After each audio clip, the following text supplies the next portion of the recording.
Well, hello. Hope you're doing well on this Thursday. Hope you've had a great day wherever you are, wherever you will be watching from. I hope it's been a wonderful Thursday for you, and I hope you've had a good week. It's been a good week here. I'm not going to be on here but just a few minutes, but I do want to share something. I've never done a live like this. So if you're logging on, you can type in the comments where you're watching from. Just type it in the comments below and let me know you're on here. Let me know you're watching. It's been an interesting 12, 14, 16 hours. We did our broadcast last night. We found out a good friend of ours, Mark Forrester, had passed away, and we just hate that. He's been through so much. But what I want to talk about for just a couple of minutes is a dream I had. And I don't want you to log off on here because when this live's over, I'm going to tag the people that I mentioned in this live video that was in the dream that stood out to me. Hunter Green, I love you. Y'all share this. I want to say, first and foremost, that I 100% believe in dreams. I'm not here to argue with you on that. I believe in dreams. I believe the Lord speaks to you in dreams. And the reason I believe that is because I've experienced that. I wasn't necessarily taught that way, and that's okay, but I believe it. And last night, I had the most realistic, vivid dream that I've ever had in my life, and it was so real, and it's still so real now.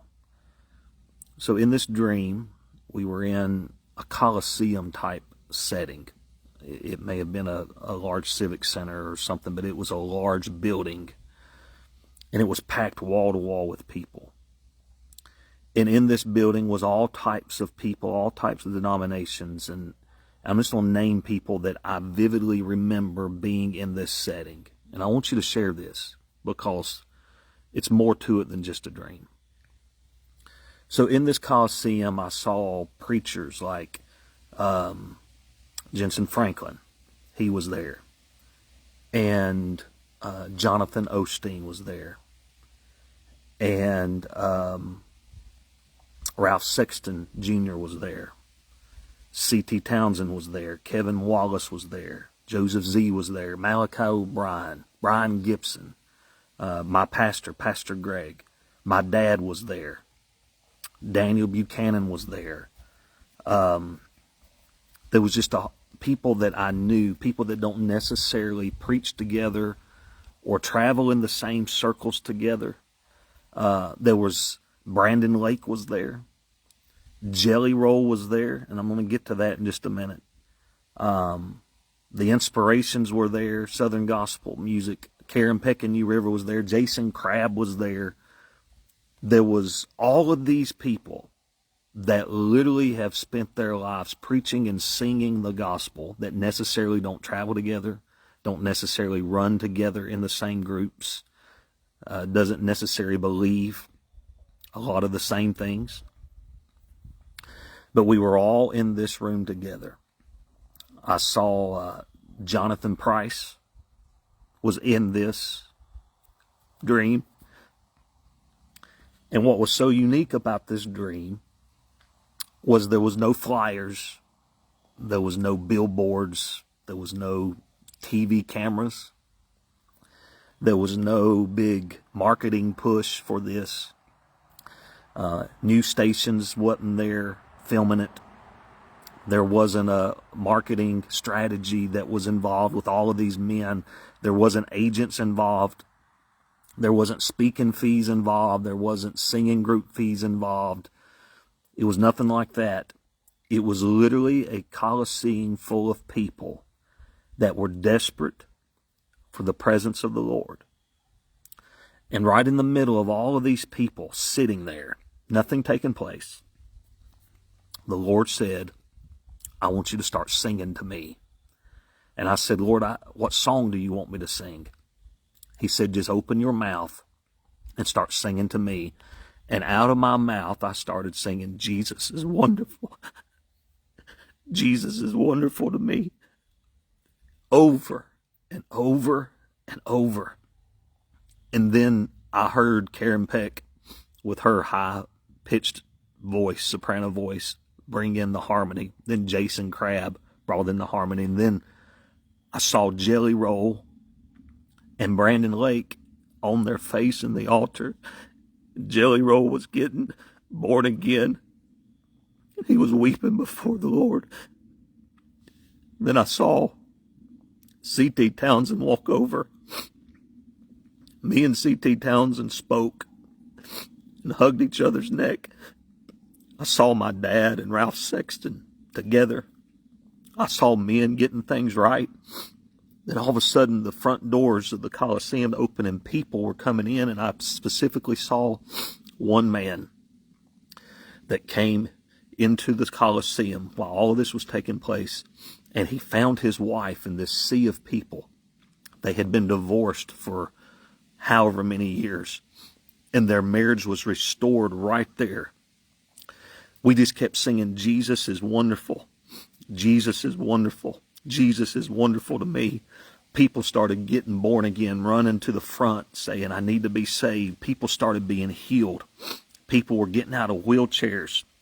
And every time there was a chorus that we sang, Jesus is wonderful to me, every time it would go up another key. It would go up a half a step, another stanza. It'd go up another half a step. And it become almost angelic. And it was so real. I mean, it was so real. And when I woke up this morning, my eyes were heavy as if I'd been weeping. And every word to the song, that it seemed like it was ours. There was no special preacher. There was no special message. It was just a coliseum full of people that hadn't talked to one another in years, that hadn't worshiped together ever because of different doctrinal beliefs. But it was all of us together in one place. One place. And it has wrecked me.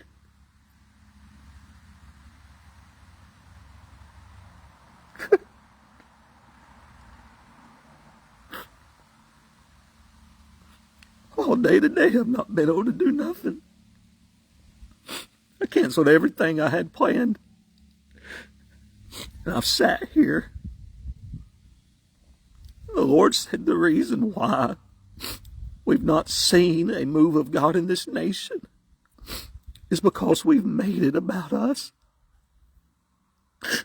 We've made it about our ministry. We've made it about our brands. We've made it about our preaching. Jesus literally said, if we would just get desperate for Him, all of this other stuff would be fixed. It ain't about somebody's preaching ability. It's not about somebody's singing ability.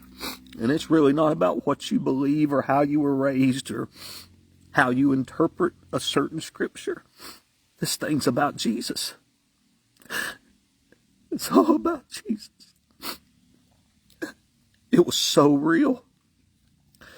I have been almost hungover today. It's been so real, as if I was literally there in that Coliseum with all of these people, and all these singers, and all these preachers. It wasn't about a concert. Nobody craved a microphone. There was no autograph lines. There was nobody standing there with phones trying to get selfies with Jelly Roll and Brandon Lake or any preacher. It wasn't about nobody got up and said, I've got a word. It was everybody just for hours singing over and over, Jesus is wonderful. Jesus is wonderful. Jesus is wonderful to me. And the more I've sat here today and pondered over this dream, the more the Lord has made it so real that the reason why we're where we are is because everybody has made it about them and not about Him. And whenever we get desperate for Him, and we all march to that same beat, knowing this whole thing's about Him, then we can all get in a room together when it's about Him and not about us. And that's just the facts. So I'm going to tag everybody that was in that dream. And I've prayed all day, Lord, get my heart right. Lord, get me right. Lord, those that are offended at something I've done or said, Lord, help me to get that right. I want to be right. Lord, even if I've not done anything wrong to somebody and they're offended, I want to get it right. We don't have time for this religious nonsense no more. It's nothing but rooted in pride. And if we are in love with Jesus and we're all marching to the same beat with the same captain in charge, there's no reason why this lost and dying world shouldn't see all of us worshiping him. Because if he is wonderful to you and he's wonderful to me, surely we can march to that same song. So I didn't do a broadcast today. There was no way I could get through it because this is all that's been on my mind. It was so unbelievably real. And it was all God. Because to be able to wake up and have every word to the song memorized in my sleep, memorized. The key that it was written in and began with, every half step raised on the music. It was like a full orchestra, and it was just like it was a coliseum full of people in perfect harmony singing to the King. And I woke up, my eyes, you know how it is when you've been in a powerful service and you just weep and weep, and you wake up the next day and it feels like your eyelids have 100,000-pound weights on it. That's how it felt. It's as if I had just come out of that service. And it went for hours. And it was just over and over and over and over and over. Jesus is wonderful. Jesus is wonderful. And yes, we know he's wonderful, but the key part was Jesus is wonderful to me. It was personal. There was a coliseum full of people together, but they were worshiping one-on-one to Jesus. There was nobody trying to perform. There was nobody trying to out-worship. There was nobody trying to be seen.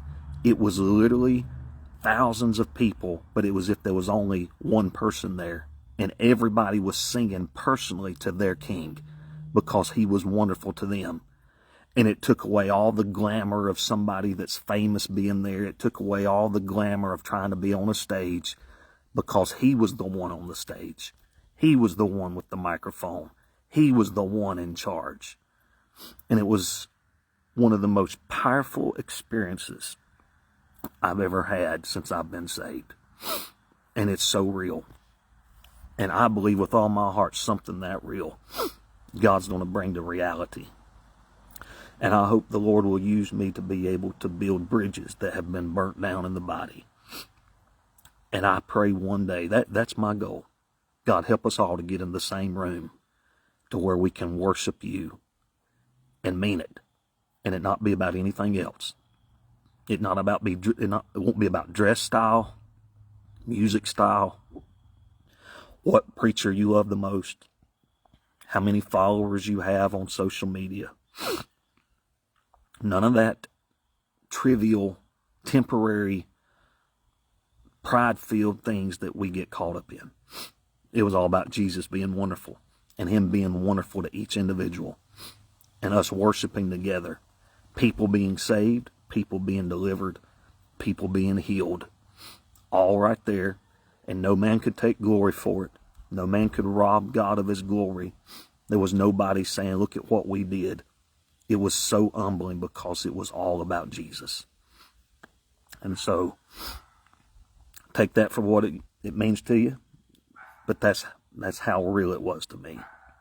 So, I'm going to tag every person that I saw, that I remember in the dream, in this video. And I pray that every one of you will watch it.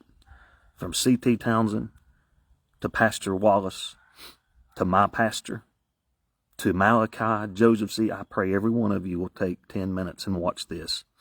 And I pray somehow, some way, we can all get in the same room around the King and worship. And once and for all,